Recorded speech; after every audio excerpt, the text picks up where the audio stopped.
Take a moment and remember your favorite teacher. Now imagine that teacher could reach not 30 kids in a classroom, but millions of students all over the world.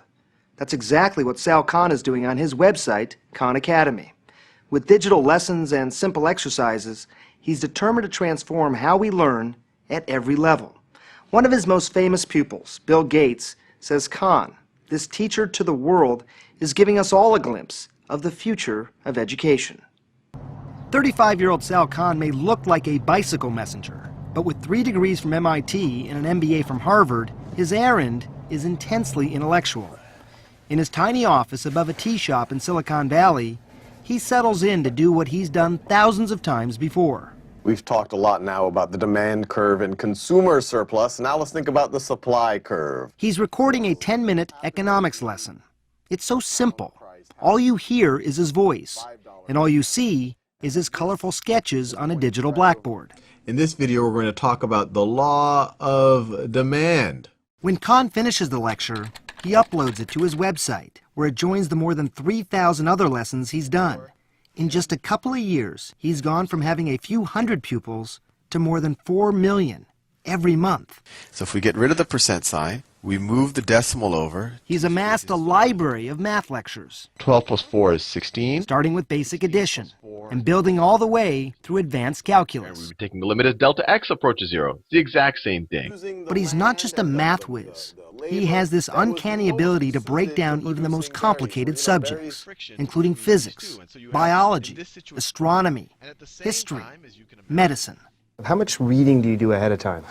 It depends what I'm doing. If I'm doing something that I haven't visited for a long time, since high school, I'll go buy 5 textbooks in it, and I'll try to read every textbook. I'll read whatever I can find on the internet. Let's talk about one of the most important biological processes. Sal Khan has tackled so many subjects that if you watch just one of his lectures a day, it would take over 8 years to cover it all. Huge time scales. Magnetic north is kind of the geographic location. And then let's say that this is the point x is equal to basic introduction. Light. If this does not blow your mind, you have no emotion. Did you ever think about putting yourself visually in the video? Look, if there's a human face there, especially a funny-looking human face, then it's actually hard to focus on the math.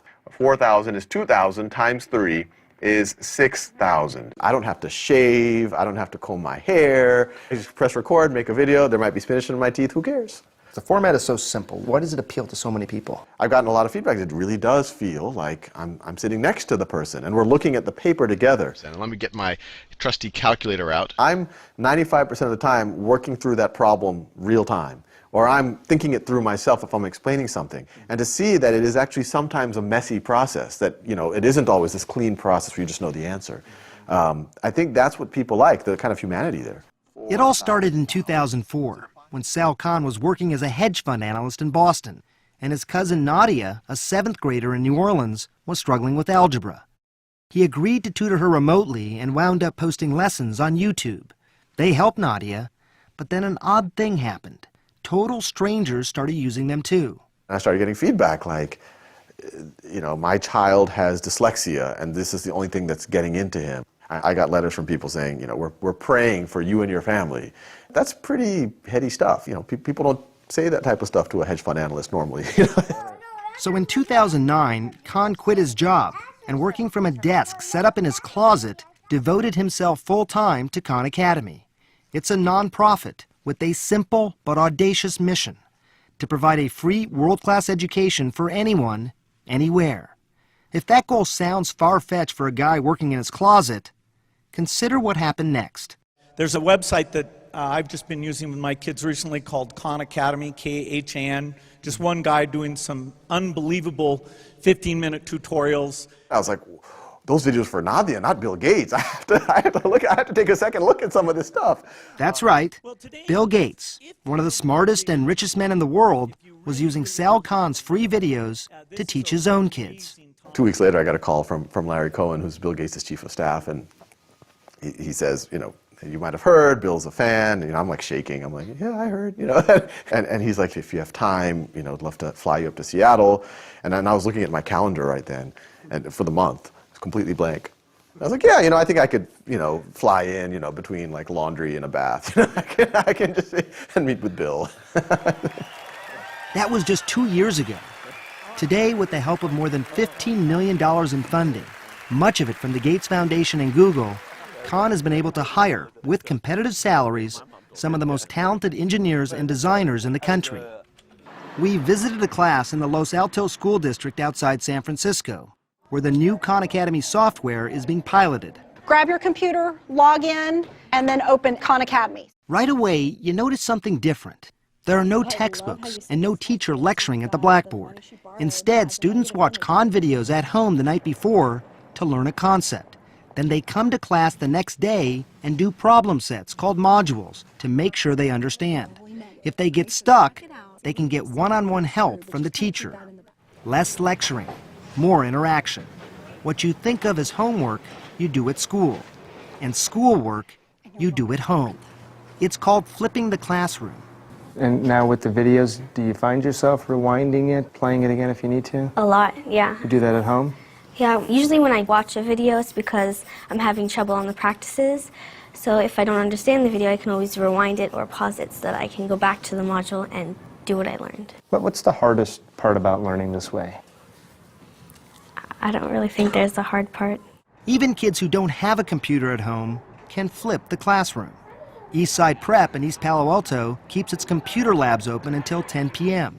So kids like 6th grader Alex Hernandez can take as much time as they need to learn a concept. A lot of people have talked about the idea that flipping the classroom is sort of what's happening here.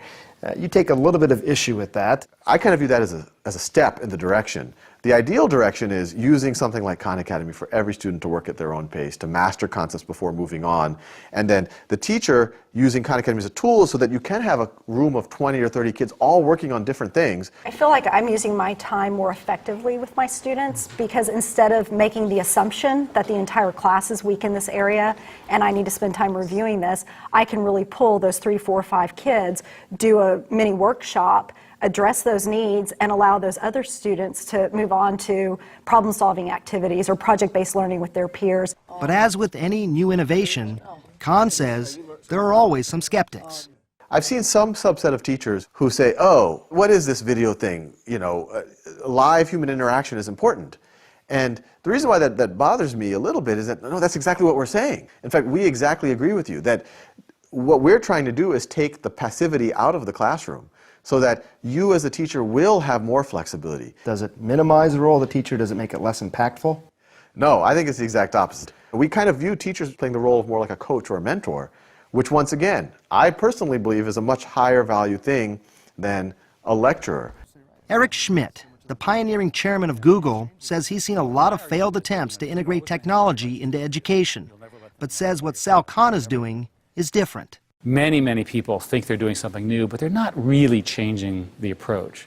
Whereas with Sal, he said, what we're going to do is not only are we going to make these interesting 10-minute videos, but we're going to measure whether it works or not. He was the guy to sort of make this happen? Why do you think it was him and not some person who was an educator or who had a background in this area? Innovation never comes from the established institutions. It's always a graduate student or a crazy person or somebody with a great vision. Sal is that person in education, in my view. He built a platform. If that platform works, that platform could completely change education in America. 17 over 9 is equal to 1.88. Inside classrooms, it's just Khan Academy math for now. But Sal Khan believes his strategy can be used to teach subjects like history and science, and not just in elementary schools, but high schools and even colleges. But no matter how big or how successful Khan Academy gets, Sal Khan promises he'll never put a price tag on it. The for-profits have to mold themselves much more to the education establishment than we do. As a not-for-profit, we're just like, what's our mission? To educate children as well as possible. I've said it enough times, and it's in our mission statement, a free world-class education for anyone, anywhere. And that's what 6th grader Alex Hernandez says he needs. Has anyone in your family ever gone to college? No. So that's a pretty big deal for you? Think you're going to be able to do it? With help or like with more like studying or like Khan Academy, I think I can get there. I think you can too.